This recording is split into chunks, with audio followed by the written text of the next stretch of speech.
예, 안녕하십니까. 로집사의 이정엽 변호사입니다. 안녕하십니까. 박광훈 변호사입니다.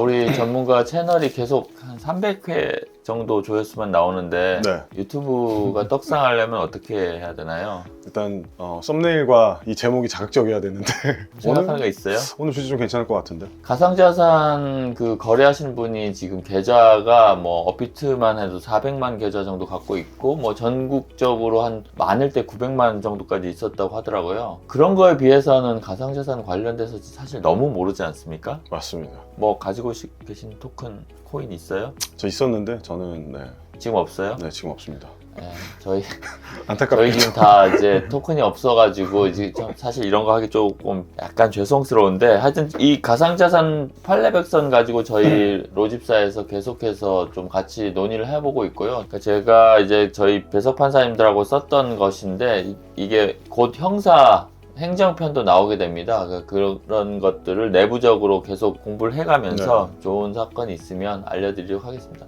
오늘은 제일 쉬운 궁금해하는 거, 돈을 넣었는데 네. 크게 두 가지거든요. 뭐 내부적인 횡령도 있고 하는데 해킹당했다. 사실 은행이 해킹당해가지고 자기 돈이 뭐 없어지거나 아니면은 자기가 100만 원밖에 없었는데 뭐 100억 원이 되거나 이런 일은 사실 거의 발생하지 않잖아요. 맞죠. 은행이 해킹 이슈라면은 뭐 개인정보 이런 네. 거 빼가는 정도인데. 그러니까 그만큼 인터넷과는 완전히 무관하게 이제 장부를 관리하고 있기 때문에 그런 일은 이제 많이 안 생기고 또 그 개인적인 일탈과 관련돼서도 뭐 수차례 걸쳐가지고 그런 일이 발생하지 않도록 시스템을 구축해 놨기 때문인데요. 맞습니다. 근데 거래소 같은 경우는 사실 자작극 해킹이 너무 많거든요. 고객 재산 탈취당했는데 나는 모르겠다 이렇게 하고 사실은 알 수 없는 그 계정으로 가버렸는데 그게 사실 내부자가 한마디로 뒷문을 열어준 게 아니냐. 그럴 가능성이 충분히 이런 게 많이 너무 있죠. 많습니다. 사실 그런 경우에 과연 그 대표이사한테 개인적인 책임을 물을 수가 있는지 어떻게 생각하세요? 그러니까 이게 딱 일반적으로 생각했을 때 회사한테 책임을 묻는다. 회사가 뭔가 잘못했다. 이거는 와닿는데 근데 사실 회사한테 책임을 묻는데 내가 중요한 거는 받을 수 있느냐 아니면 회사가 정말 책임을 질 거냐 이런 건데 이게 사실 실효성 있는 구제 방법은 그 배후에 있는 대표이사한테 그래서 지금 사실 실질적으로 사건들이 몇 건 있었는데요. 제일 이제 황당한 사건은 해킹 당하자마자 이제 더 이상 못하겠다고 하면서 폐업을 하고 모든 서버 자료를 다 없애버립니다. 엄청나게 냄새가 나는 민사, 형사, 그러니까 냄새가 나는데 없애버리기 때문에 형사 고소를 한 경우에는 증거가 없으니까 또 무혐의가 나고 또 형사에서 무혐의가 나니까 또 민사에서도 마찬가지로 이제 책임이 없는 것으로 좀 안타까운 사안인데 결국은 지금 제도적인 좀 보완이 이루어져야 되고 그 탈취된 그러니까 블록체인 장점은 뭐냐면 해킹이 된다고 하더라도 그 해킹된 계좌는 알 수 있거든요. 그렇죠. 추적이 용이하죠. 일반 연금보다는.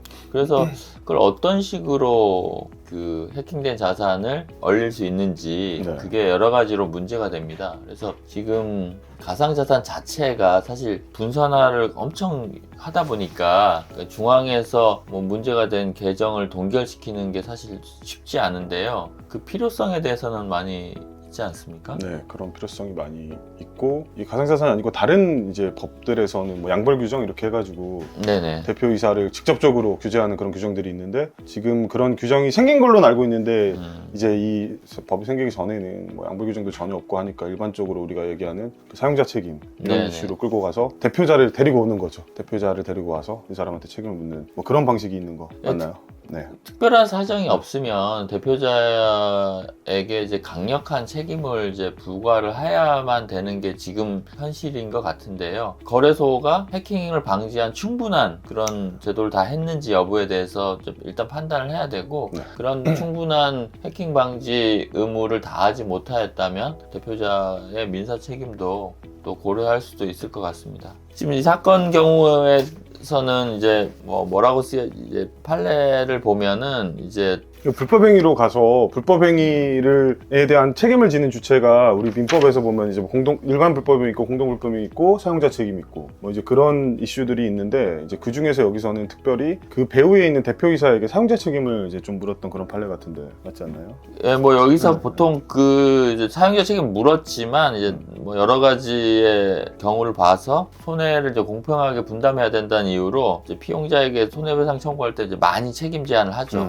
그래서 여기 1심에서는 뭐라고 하냐면은 그 키값 이런 것들을 이제 관리하는 업무를 담당하고 근데 이제 사소하게 실수만 하더라도 큰 사고가 발생하는데 그거에 대해서 이제 대표이사가 제대로 조치를 안 하고 시스템적으로 그런 뭐 보험 가입이라든지 아니면 이중 체크라든지 뭐 이런 것들을 하지 않아서 이런 걸 감안해서 뭐 보통 사용자 책임 같은 경우는 한 50%까지도 하는데 이 경우는 전체 손해액의 이제 80%로 이제 했거든요. 그래서 이 금액이 커요. 20백, 1000만, 10만, 100만, 10만, 50만, 21억 정도 되는 사건이었는데 이 경우도 이제 뭐 대표자에게 사실은 책임을 묻기는 어려웠을 텐데 워낙에 이제 그 거래소의 그 이용자들의 그 피해를 어떤 식으로든지 좀 책임을 부과해야 된다는 생각에서 지금 1심에서 이렇게 되는데 이게 아무래도 가상자산이다 보니까 이 가상자산의 어떤 보안을 관리하는 직원이 이제 다른 어떤 사건들보다 조금 더 관리를 해야 되는 그러니까 저기 보안이나 이런 부분에 있어서 관리를 해야 되는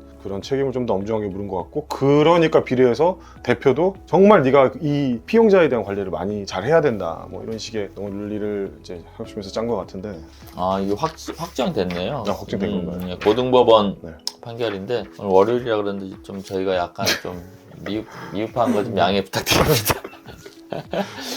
그래서 지금 거래소 같은 경우는 계속해서 뭐 이루어졌는데 지금 사실 업비트나 빗썸 이런 원화 거래소 같은 경우도 전문가들의 의견에 의하면은 아직도 위험하다는 거거든요. 업비트도 뭐 400억 정도 해킹 사건이 있었지만 뭐 돈이 워낙 많아서 이제 전부 물어줘 주겠다라고 해가지고 별 사건이 없었는데 그런 경우는 좀 이제 앞으로 은행 수준으로 이 해킹을 방지할 수 있는 게 이제 필요하다고 생각을 하고 있습니다. 맞습니다. 오늘 준비를 좀 미리 못했는데 저도 다음번에는 좀 더 좋은 저희가 준비를 좀 잘해서 탄탄하게 준비를 해서 좀 더 재미있고 다음 월요일은 준비 잘 해올 거죠? 네, 잘해오겠습니다. 저도 잘 해오겠습니다. 대표님한테 지금 혼나고 있습니다.